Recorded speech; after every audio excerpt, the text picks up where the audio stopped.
wonderfully gathered here, sociologists who are all using our imagination to illuminate facets of difference and inequality. And today I'd like to share with you some recent research I've been doing on a group that feels very locally rooted, but seems to have open arms to raw global capitalism. And for the implications of that, for growing inequality and reduced tolerance for difference. So I want today to acquaint you with these people, to tell you why I think it's important that we understand how they feel, and to sharpen and develop our concepts for understanding them so that we can carry forward a more positive view of global development. So I'd like you to imagine that you are joining me in a geographic journey, some 8,000 more kilometers to the west and the south, to a southern part of the United States. It is in a state of Louisiana. It's shaped like a boot. You have Texas on one side, Mississippi on the other. It is part of a region of the United States that in the 1860s tried to secede from the rest of the country, which turns out to be important. And it's once was rice fields, cotton, and sugar fields. Now it is the center of petrochemical and oil development. It's very polluted.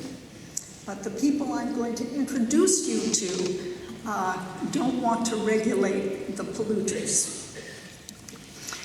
So you've come with me from Prague to Lake Charles, Louisiana. And we are now going to interview a woman whom I will call Mary Beth Boudreau. She is an accountant in an oil company. Her father was a pipe fitter in a petrochemical company. She was fourth of six in her family, but her father, who never got beyond the 8th grade, came from a family of 10, and she has 43 cousins on that side, and her mother came from an equally large family. And she tells me this proudly because she's single and doesn't have children, but she has gone to college and she's on her way up. Now, before we go any further in our interview with her, I have to warn you that we are in the United States and this requires for some preparation for surprise. Over the last few weeks, you may have seen some of the Republican candidates for the American presidency, including Donald Trump, who announced that most American immigrants are murderers and rapists, that women's viewpoints are regulated by their menstrual cycle, and we have 3 candidates who do not believe in evolution, and out of 11, none will come out and say that they believe that there is human causation of global warming. So I had a European friend who wrote me a letter, an email, and she said, "What are you people doing over there in the United States? Running a freak show?" So I'm preparing you for another surprise.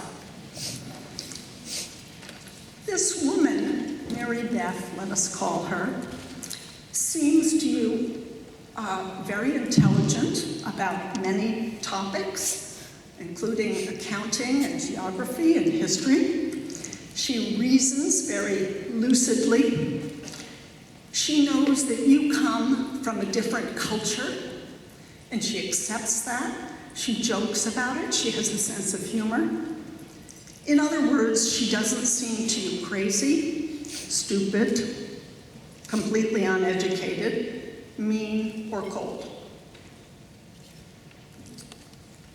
And you interview her in a very open way. You want to see what she wants to tell you. That's the first lesson you're tuning your ear to. And she tells you how she struggled to get where she is, how hard she worked, her diligence.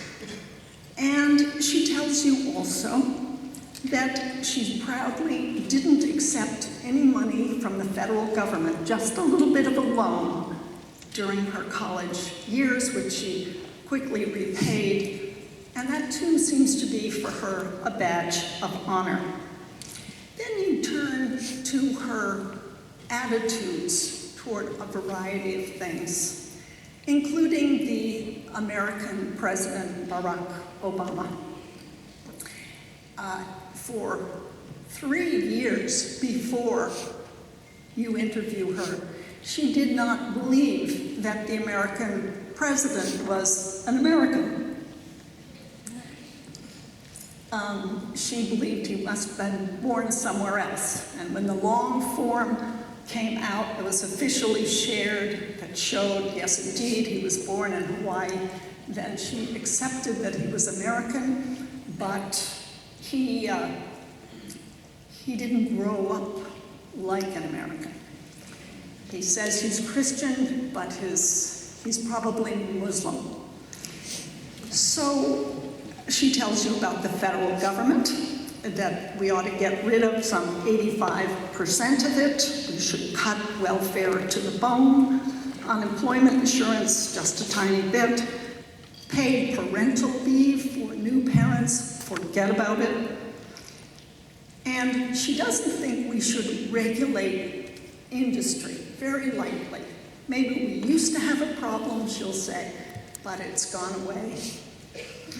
She opposes gay marriage, right to abortion, out of wedlock births, and very much believes in owning guns. So you have traveled over 8,000 kilometers to meet a pleasant, normal-seeming, intelligent, college-educated woman, but after your first interview, you feel like Alice in Wonderland. Then, over the next 5 years, you interview 60 people, 40 who are very hardcore right-wing members of the Tea Party, and 20 others to get their views of this. And they're not very different from Mary Beth. And at this point, you ask yourself, why is this important that I understand this woman? And there are several answers. First, in the United States, as in Europe, there has been a growth of the right wing.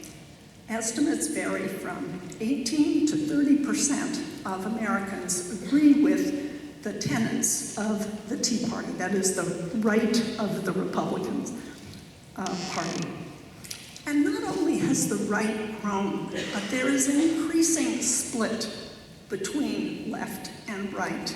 Increasingly, we don't watch the same television programs or read the same newspapers. You have Fox News over here, you have MSNBC or CNN over there, and increasingly we don't even live near each other.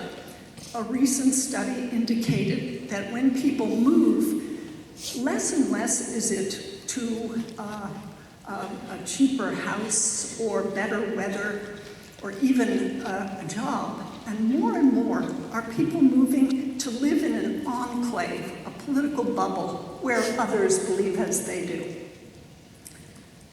And not only that, but the nature of political belief is stronger. It's more like a religion. One study asked both Democrats and Republicans, our two major parties, would it disturb you if your child were to marry someone of the other party? And in 1960, neither Democrats or Republicans worried about that, 4%, 5%. But in 2012, over a third of Democrats would be disturbed if their child married a Republican, and over half of Republicans would be disturbed if their child married someone that wasn't Republican. So we have a growth of the right, an increasing separation, people are just insulting each other in slogans, and a deepening of political belief. There's a final reason we need to be curious about that, and that is a great paradox. In the United States, the right-wing states, like Louisiana, are the poor states, the states with lower levels of education, more family disruption, higher divorce, more teen pregnancy, worse health, and they live 5 years less than do people in the left-wing states. At the same time, they receive more money from the federal government. Louisiana's state budget, 44% of it comes from Washington, D.C. And yet, they're opposing the federal government. They want to whittle it down. It's called Big Brother. So what's going on? They have the most needs, the most polluted, but at the same time, they oppose help in meeting those needs. So what conceptual ideas help us here? You could look at rational choice theory, and you could say, well, Mary Beth doesn't want to pay taxes, and it's in her own self-interest not to, and that's why she's the way she is. But there are several problems here. One, that doesn't explain why she believes that Barack Obama might not be an American. And it doesn't explain why living in a state where you can't swim in the lake and you can't eat the fish, you drink only bottled water, she doesn't want regulation of the polluters. And it also is tautological. In other words, whatever she believes is in her self-interest, and her self-interest determines what she believes. It doesn't help us. We can take another theoretical approach, which is manipulation from an elite above the grassroots. And there is a lot to this approach, but the idea is that rich billionaire oil men, like, for example, the Koch brothers, fund right-wing institutions and fund campaigns for right-wing candidates, and that influences the Mary Beths of the world. Yes, but that presumes a dumb social actor, a passive social actor, someone who just listens to the speech and nods yes. And Mary Beth is not passive, certainly, and she's not dumb. So this leaves a question. Finally, we can look at ideology as an important concept. But ideology, as it's often used, suggests a coherent set of ideas that comes from some received teaching. And the picture is one of that in the post-war period, 40s, 50s, 60s, that there was a conflict between two coherent ideological camps. One was communism and one was free world ideology, liberalism. But in some way, I think that understanding, that picture has broken down, and what we have is incoherence. And therefore, I think we need to really start with the idea of emotion.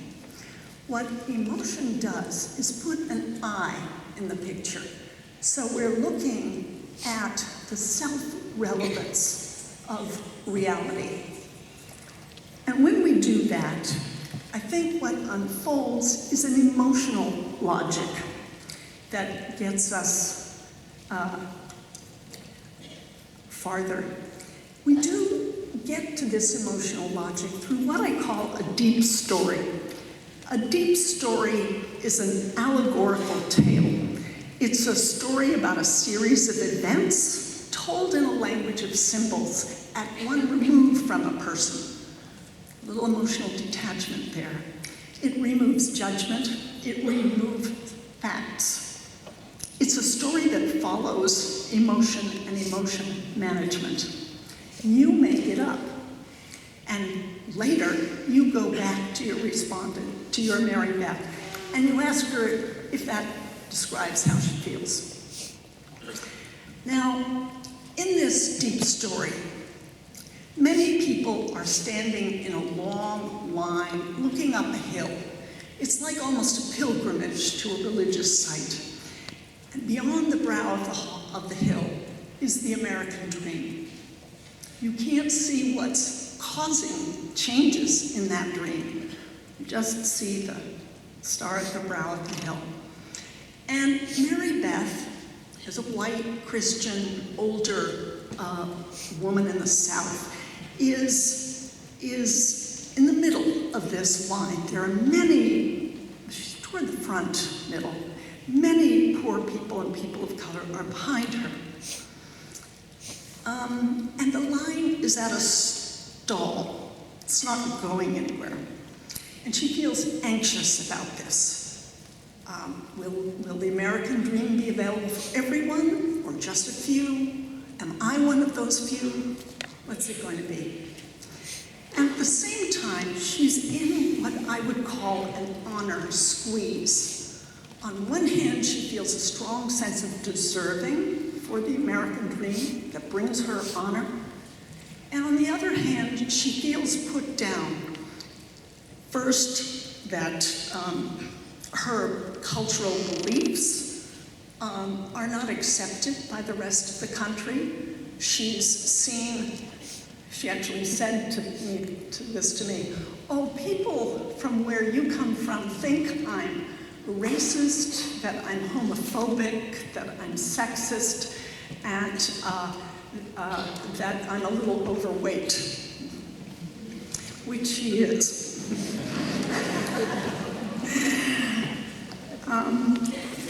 And she feels demographically marginalized. There are fewer white, Christian, older people, and there's a growth of secularism.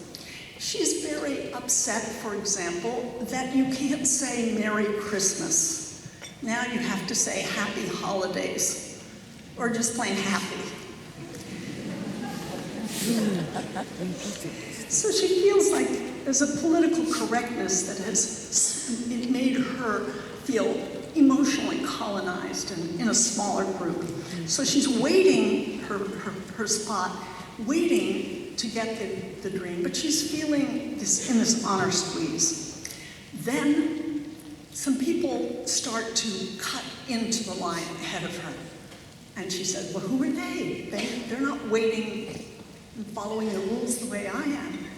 Well, they're immigrants, in her view. There are blacks or professional women, often middle class, who benefited from affirmative action programs. They're cutting in. And then there are public sector workers who have better hours on their job and higher pensions. and one after another they're cutting ahead. And she, at all of these steps, there is an emotional agenda she's following. At this point, she's trying to put up a sympathy guard against those that seem to be cutting in line and against people that aren't like her. One woman I interviewed said, I don't like CNN television show. I asked her why not. Well, Christine Amanpour is a foreign correspondent. I don't like her voice. And I asked, well, what is it about the voice? Well, Christine Amanpour will be in Africa with her arm around a small African child, and she'll be talking to you as if there's a problem. And as if we should do something about the problem. And as if maybe the problem's our fault. So it's very interesting the way in which a sympathy that she naturally feels, she kind of pulled back from. That's kind of a little micro moment of emotion management by which people maintain their deep stories. So she's reasoning, why are those people cutting in line? Who's helping them do that? And she looks to a supervisor. This would be whose job it is to maintain social order and equity. That would be Barack Obama. And they see him as helping the people who are unjustly cutting in line. And so he's their president. He's loyal to them, but he's not my president. And so she develops a trust guard and a distrust guard. She looks for little signs. Does he have a flag pin that's too small? Maybe he's not proud of America. And did he take his ring off during Ramadan, his wedding ring, indicating that he's Muslim? Small little signs of suspicion. So finally, she looks at those who are ahead of her in line, more affluent, liberals, and she sees them turning around and taunting her. Oh, you're poor white trash. Oh, you're a redneck. Redneck is an epithet for someone who does agricultural work and their neck is red. So it's an insult. And so she feels that both the people cutting in line, the president, all these liberals ahead of her